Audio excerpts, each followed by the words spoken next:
Hope sustain the life. आशा पर तो उम्मीद पर आजकल हर एक इंसान को अपना करेज पूरा नहीं होता है। उस वक्त आपके लिए ये 3000 का जो आपको मिलेंगे ये बड़ा महंगा रखेंगे। कोई दवाई की जरूरत है, इतना पैसा होगा जो आप मंथली जमा कराएंगे तो आपका पैसा कितना ज्यादा, उसको आप क्या कहते हैं महफूज। आप अपने आप को समझेंगे कि हम आज हमने मंडी में रखा था कैंप, पहले हमने अपने आंगनवाड़ी वर्कर्स को भी दिया हुआ है, तो इसमें आपकी रजिस्ट्रेशन स्टार्ट हो जाएगी कल से। रजिस्ट्रेशन में आप लोगों ने क्या करना है, जो ये स्कीम है काफी करवाया हुआ है।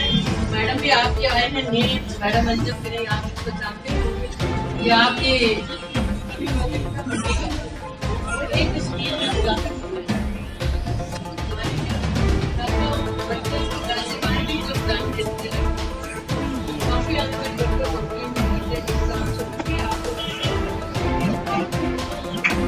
माइसेल्फ शशि बाला, डिप्टी डायरेक्टर एम्प्लॉयमेंट। आज हम यहाँ पे कैंप कर रहे हैं जो आंगनवाड़ी वर्कर्स और बुक वर्कर्स का है। इसमें गवर्नमेंट ने एक, प्रधानमंत्री जी ने एक PMSYM स्कीम लॉन्च की है, उसको लेके हम इस गांव में आए हुए हैं और हम सोचते हैं कि मैक्सिमम रजिस्ट्रेशन इन लोगों की हो।